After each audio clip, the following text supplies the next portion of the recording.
Pretty weird. T3 Media. Prepare yourself, guys. Chris Fagan talking through the medias. Man, we just got through watching Shang-Chi last night. We invited to a screening. So let's get into my top five, because I can go on and on about this, and I'm trying to force myself. I'm trying to dial it back. Dial it back a little bit, because you know me. You know I'm going to get into a rant. So, top five. Yes, Shang-Chi has made it into my top five for MCU origin stories. Yes, it has. My top five is fluid. It'll change, right? But here's where it is today. At number five, we have Thor, the Thor movie. Now, everything about this movie that I loved was mostly with everything that was happening between Loki and his brother. This movie surprised me.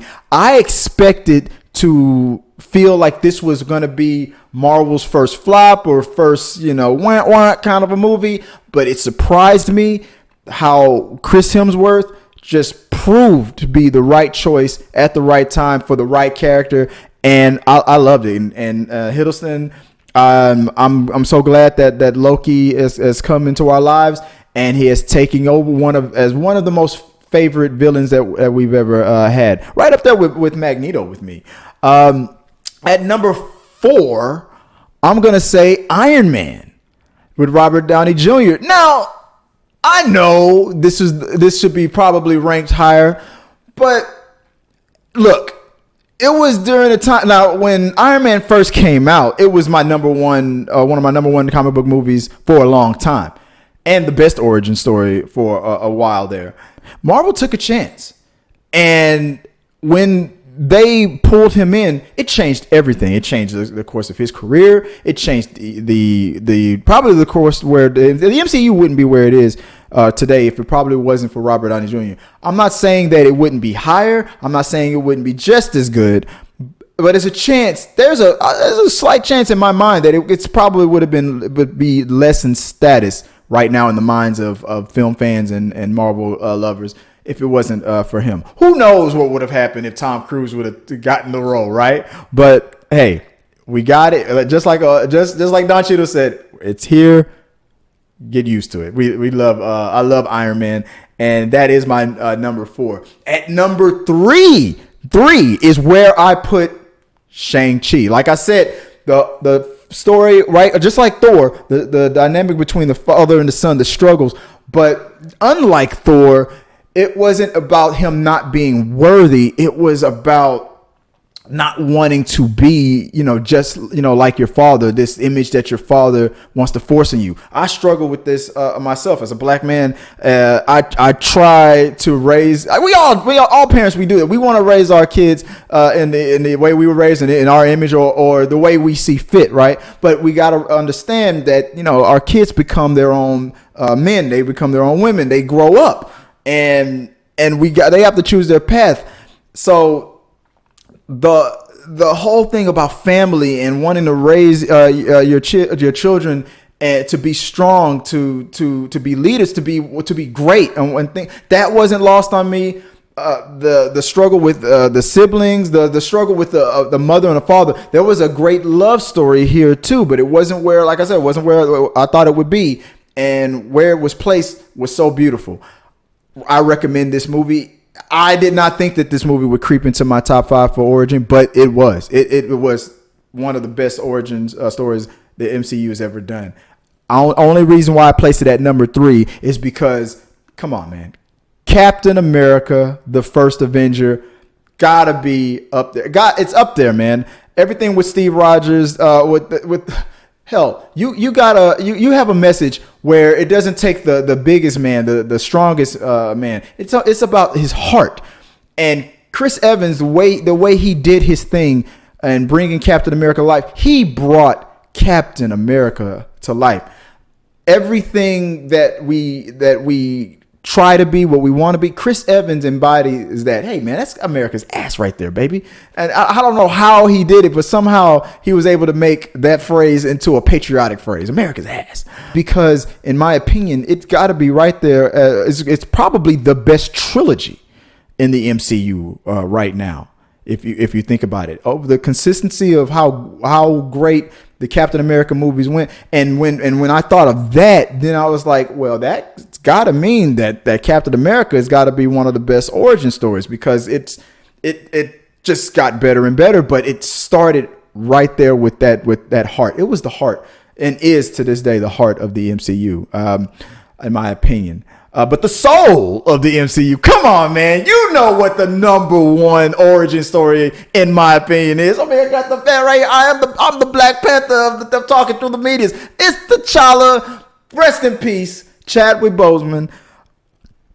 Man, it's all about the Black Panther, man. And for a lot of reasons that I love Shang-Chi, I also loved about Black Panther. Now, the question about the CGI and whatnot.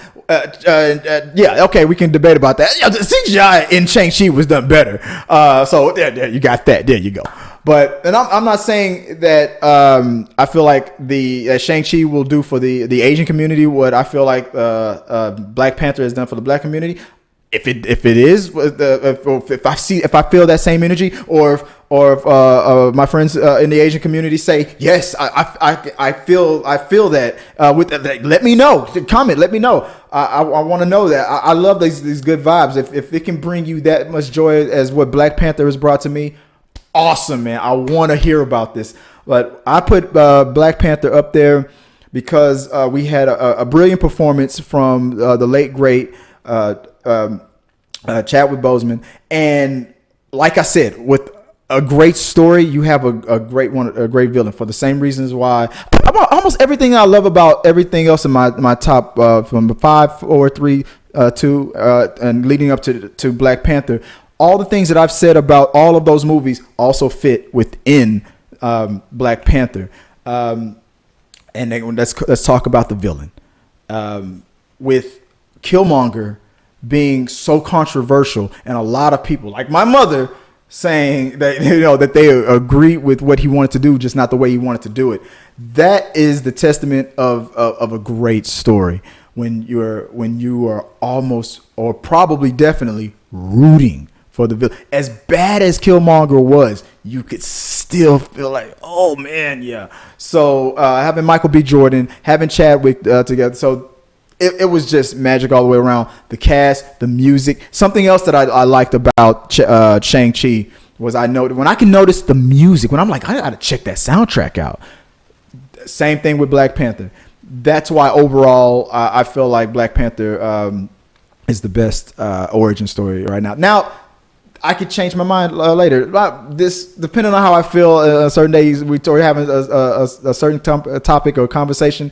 Maybe Shang-Chi will come up a little bit higher tomorrow, or Thor might take the number one spot one day. Who knows how I feel, depending on whatever we're discussing, right? But as of right now, as of September 2nd, 2021, there is my top 5. We have at number 5, we have Thor. At number 4, we have Iron Man. At number 3, Shang-Chi. Go see it in theaters, man. Go see it in theaters. Number 2, Captain America, the First Avenger. And at number 1, Wakanda Forever. Long live the Chief. Rest in peace. Rest in power, Chadwick Boseman. Black Panther. Go out and tell me what your ranking is. Your top 10, your top 5 origin stories, whether it's MCU, whether it's comic book movies overall, DCEU. I don't care. Just tell me, what is your favorite? What is your favorite? If you put it in the box, origin story. I want to talk about it. And I appreciate you guys for taking the time to listen to me. And until next time, guys, hey, peace. Our supporters help make all this content possible, so make sure you check out our Patreon page so you can help us bring you the content you want. Push the pedal to the freaking metal. I'm turned up just like heavy metal. Yo.